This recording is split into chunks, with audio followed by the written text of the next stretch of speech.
Hello my angels, welcome back to my channel. In today's video I'm going to teach you how to become unforgettable. The key that made every person that I could never forget, whether it was a stranger or whether it was a friend or anyone else, was that they were not afraid to stand out. They were not afraid to go against what's considered as normal, against the trends, against what other people think of them, against what other people wish them to be. They were sort of eccentric and they were not scared of being eccentric. In fact, they would even nurture this side of themselves. They were not afraid to just be who they are. This is an important topic in today's society because in today's society, where you can see this the best is in trends. When something is trending on TikTok, for example, suddenly everyone wants to have this item. Everyone.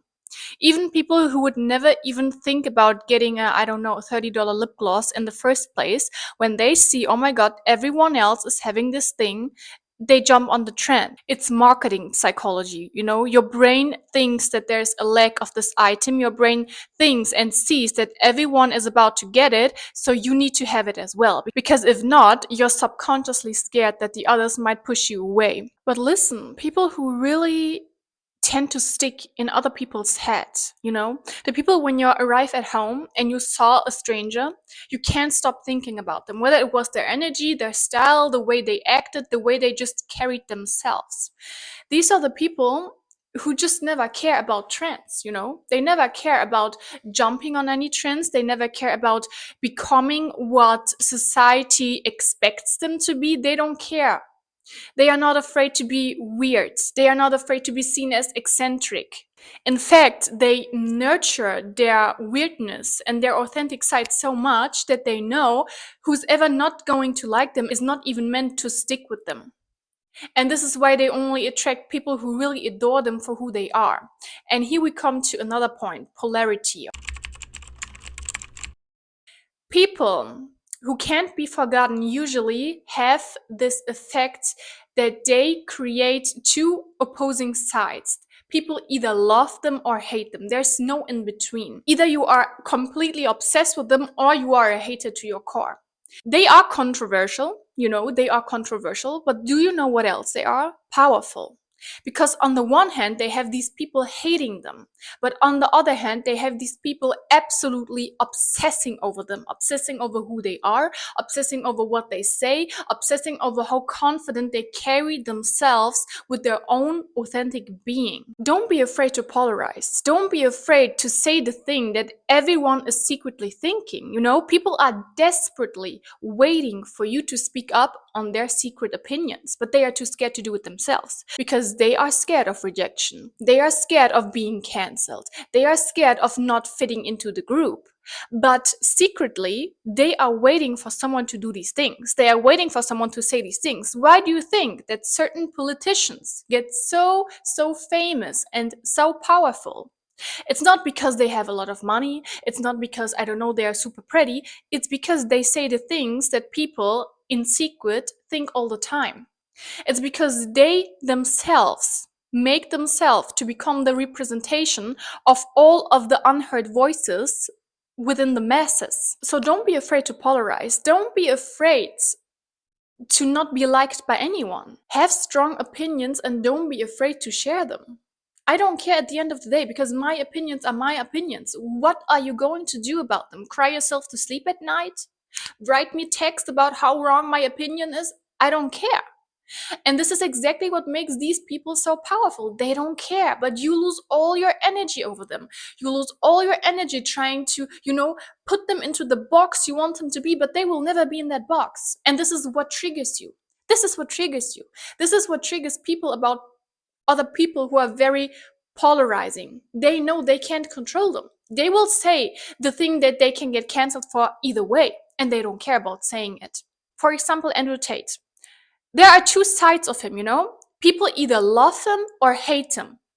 But he's not forgotten. He's talked about. Donald Trump, people either love him or hate him. But you still have to admit that he's being talked about. This is what people do who are very polarizing. They are not afraid to stand up for their opinions. They are not afraid to get cancelled. They are not afraid to be disliked. They stay true to who they are, and they have no problems to really identify who they are to the outside. They just do it.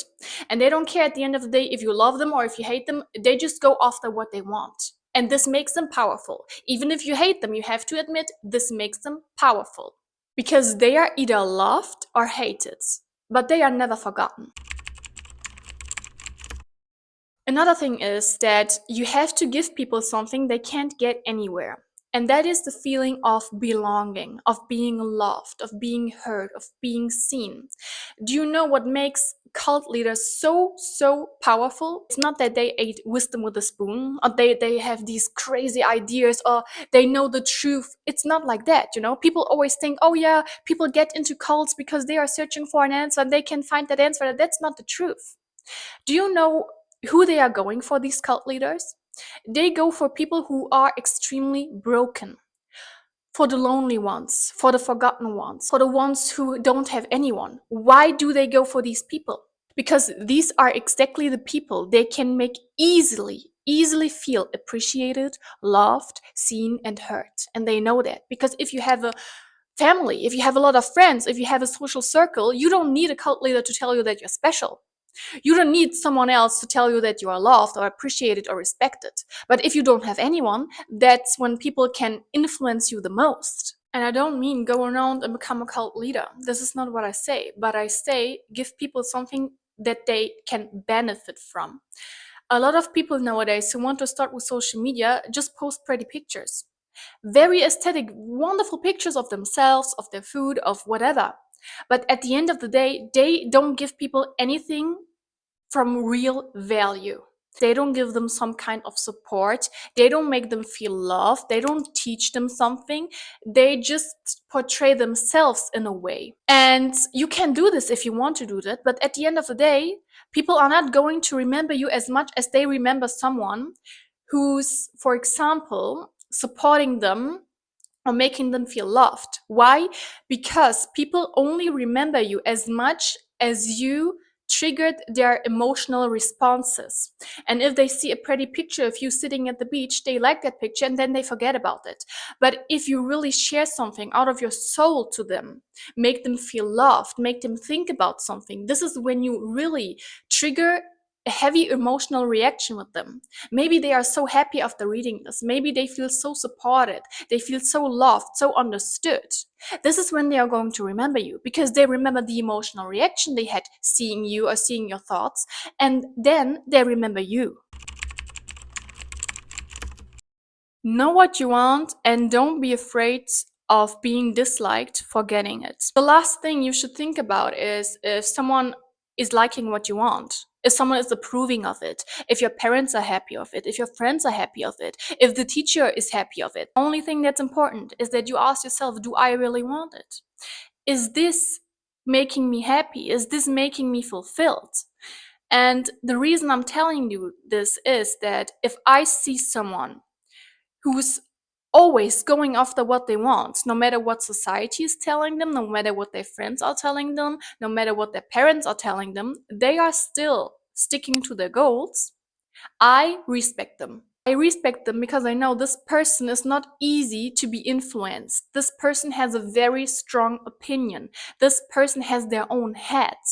We automatically respect people who have their own heads, who have a lot of discipline, who go after what they want, because they make us realize, maybe they make us realize the lack of, boundaries that we have with other people. They make us realize that going to the gym and working for your dream body is more important than drinking with your friends on a Friday night. Because the one thing is sticking to who you are and who you want to become, and the other thing is getting distracted by things you are going to regret the next morning.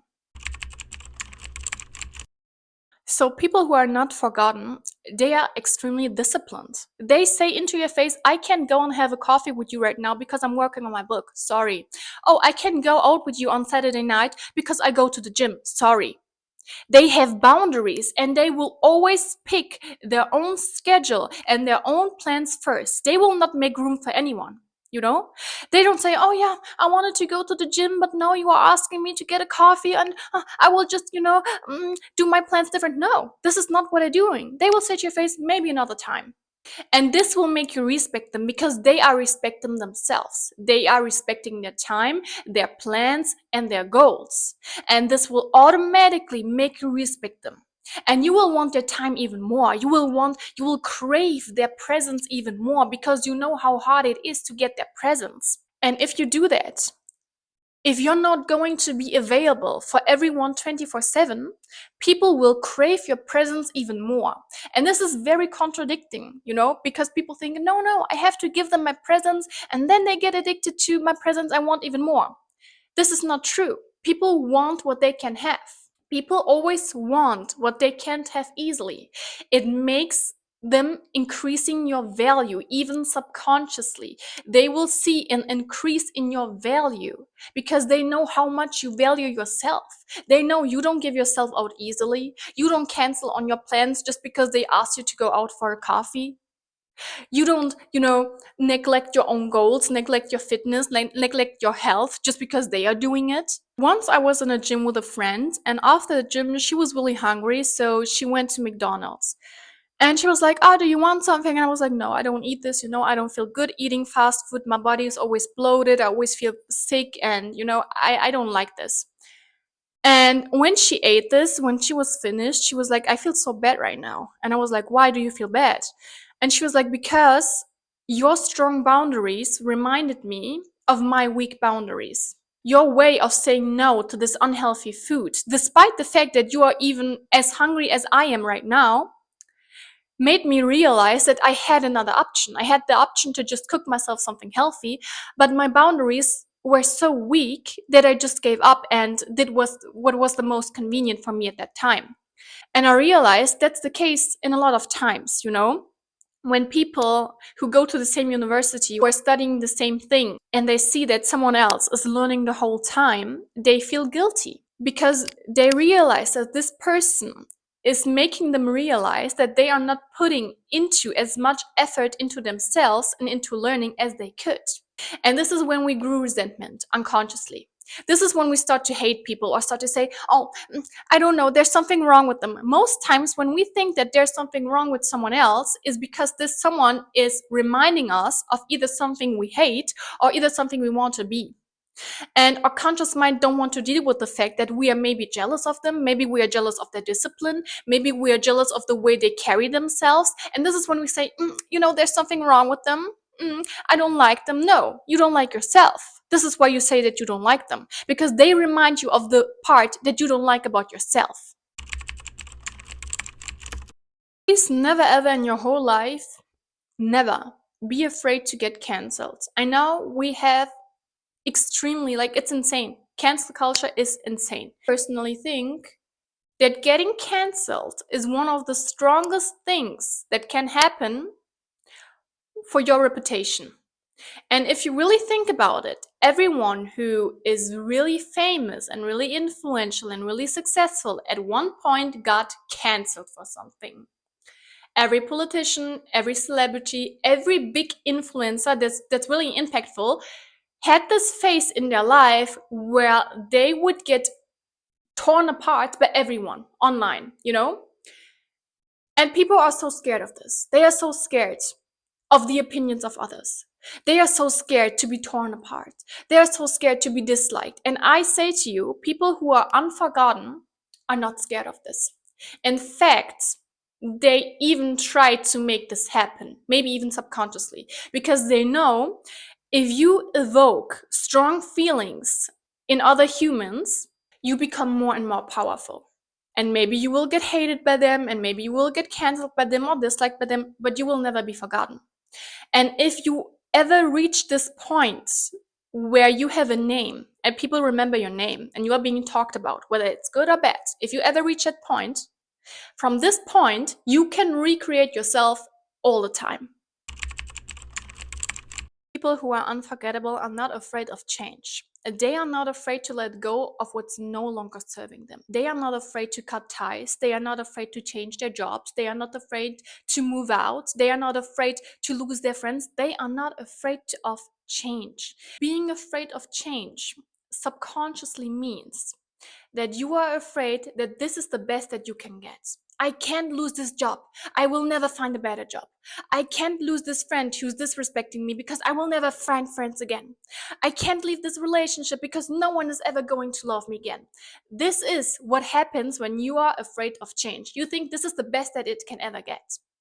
But people who are unforgettable, they are not afraid to walk away.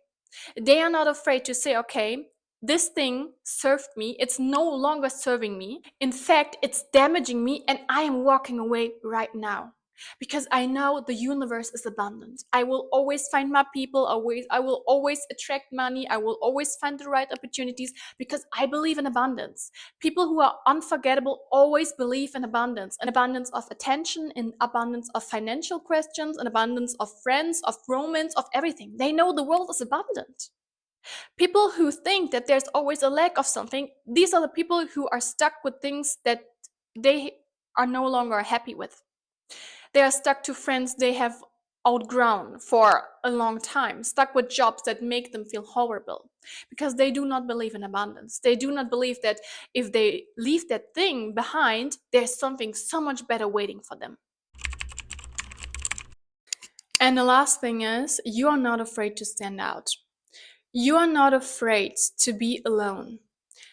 My whole life, when I was a child and a teenager, I would ask myself, why can't I just fit in? You know, people would always try to get me into doing things like partying, drinking, smoking. I was never interested in these things, but it made me really lonely because everyone was doing it. And I'm not shaming everyone for doing these things, you know, but if you don't do certain things in your teenage years, the others will just make you feel as if you do not belong to them because you are different from them. You are not interested in doing the things they are doing. You are not interested in, I don't know, finding the partner of your life at the age of 15. You're not interested in drinking and partying and anything like that. And I would always feel so lonely. And I was thinking, okay, what can I do to feel like I'm belonging here? And it was only when I got older that I realized that it was never about feeling like you are part of them. It was about standing out. It was about staying true to who you are. It was about not getting peer pressured into doing things you don't feel comfortable doing. People who are unforgettable have this aura around them. You just know you can't make them do things they do not enjoy doing. You can't force them to drink something. You can't force them to have the same opinion as you. You can't force them to like something or someone. They have their own heads. And they are not afraid to stand out. Even if that means that 100 people are going to stand around them and telling them you are wrong, they are not afraid to say, okay, you are allowed to believe that I'm wrong. You are allowed to believe that I'm annoying. You are allowed to believe that I'm boring for not doing these things. Never be afraid to stand out. This is your superpower. Superpower is not fitting in. People have this natural instinct to fit in, to belong to the group, to go with the masses. But as soon as you realize that this is an instinct that's outdated because we do not live in terms anymore of survival, you know, survival of the fittest and having to belong to a group to survive, this is when you realize that you can turn the things around. You can turn the weakness, the thing that you perceived as a weakness throughout your whole life around and make it to your biggest strength. I hope you enjoyed this video. I love you and please take care of you.